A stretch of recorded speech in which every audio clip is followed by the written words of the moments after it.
First, I will acknowledge my co-authors. This work is in the frame of the calibration validation phase of SWOT. So Alejandro will make a very nice introduction of retrieval of the significant wave height from the SWOT. And this work is more representing the use of such observation in the frame of the operational wave forecast. So SWOT is providing a very innovative measurement describing significant wave height on the surface, on the swath, with the swath as 120 kilometers, which is really interesting in terms of propagation of the waves, particularly in the coastal area. So, and the posting, or what I call posting, is the grid resolution is really interesting with 2 kilometers. So the objective of this work is to evaluate the impact of such wave observation in the operational wave model, and also to look at what are the outcome for integrated wave parameters describing sea state.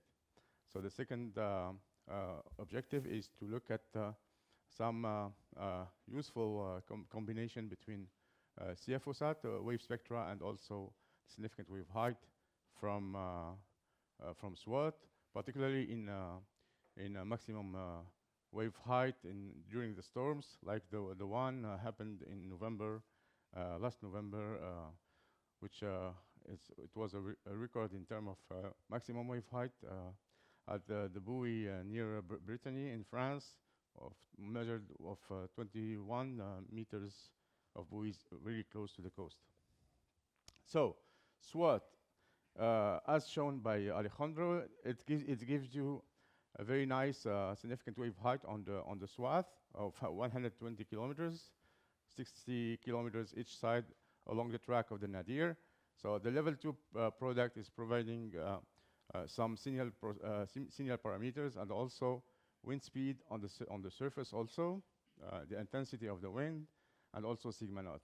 We have implemented some quality control in order to remove all the corrupted data from induced by the rains and also some other impact.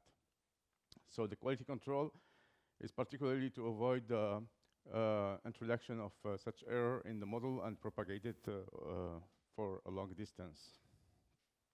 So the framework what we used is at the global scale, we use the wave model NFWAM, which is used operationally now for Metro France and also the Copernicus Marine Service. While we used a very 20 kilometers grid resolution, and also we had a nested model, which we call the regional model EB, which is Iberian Biscay Ireland. Here is the domain, much bigger for the wave models. This is really the domain of the output of the ocean model, because it's a production for Copernicus Marine Service, managed by the colleagues from Spain. So the nested model use boundary condition from the global model. So we implemented a simulation experiment for these two models. The interesting thing is you can see here on the zoom that we can really track the swell propagation by this significant wave height on the swath. We have tested in different time period. So in June, July, when it was the repeat cycle of 1 day, which was a repeating cycle, the same position every day. And after, when we moved to the science repeat cycle, which is 21st day from October, November, and more recently, I have implemented an experiment for February 2024. So, and the interesting thing for 21st day repeat cycle is you can have in a very regional model 2 passes per day, which is really interesting when you have a very storm moving rapidly in the same region. So some results. So this is the mean significant wave height in globally for the period of 22nd June to 7th July. And this is the difference between significant wave height with and without using the swath significant wave height. So keep in mind here, there are some experiments with significant wave height of the swath and experiment with significant wave height on the swath plus the nadir. So you can see here the colors on the bottom. The red colors means that we are overestimating, correcting positively the model without any assimilation. And you can see that the dominant color is red, that so the significant wave height on the swath is increasing positively the significant wave height. So if you look at the comparison to the altimeter, independent altimeter data from several altimeters, this is the bias map globally of significant wave height. To the top on the left, you have the experiment swath plus nadir. To the top, to the right, you have without any assimilation. And on the bottom, when you use only significant wave height from the swath. And you can see here, when we use the nadir, we get the best estimate of the bias of significant wave height.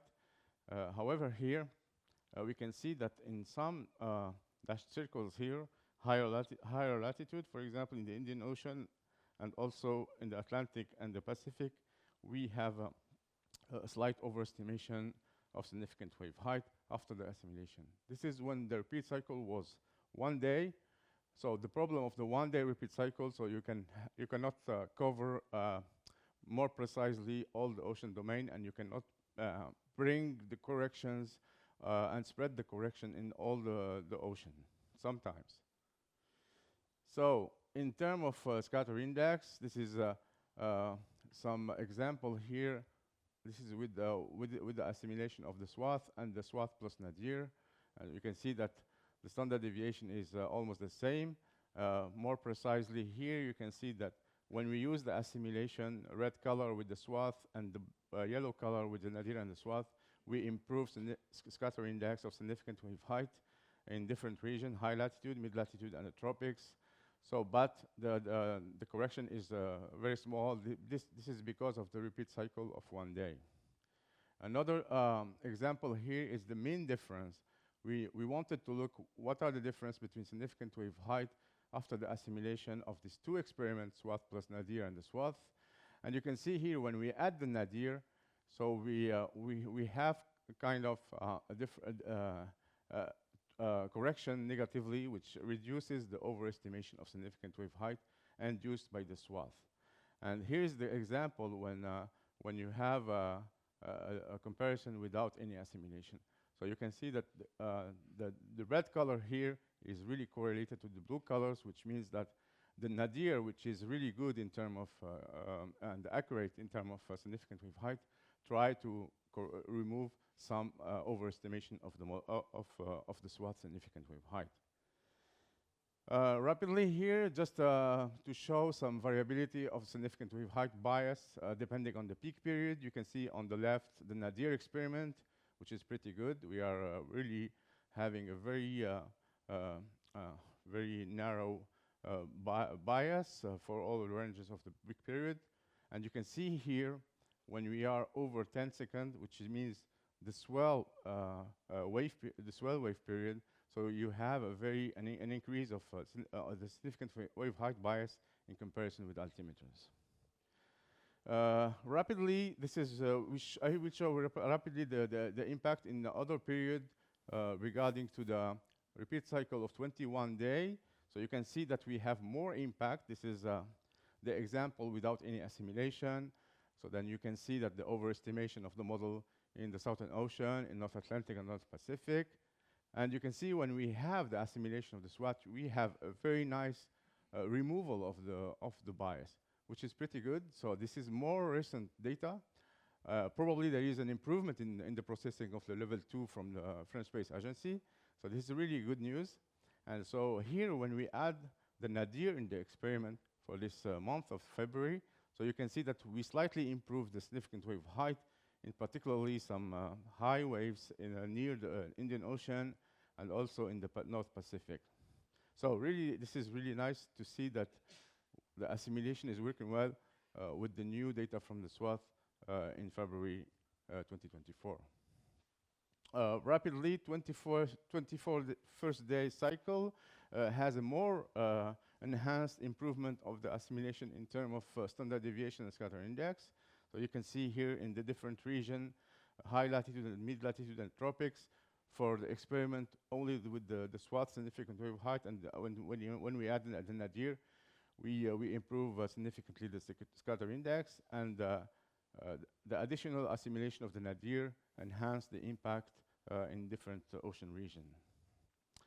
So this is an example of snapshot to show you the propagation of the correction induced by the assimilation in the case of Domingo storms during the first days of November. Very heavy and damaging storm in the Northeast Atlantic. And you can see here,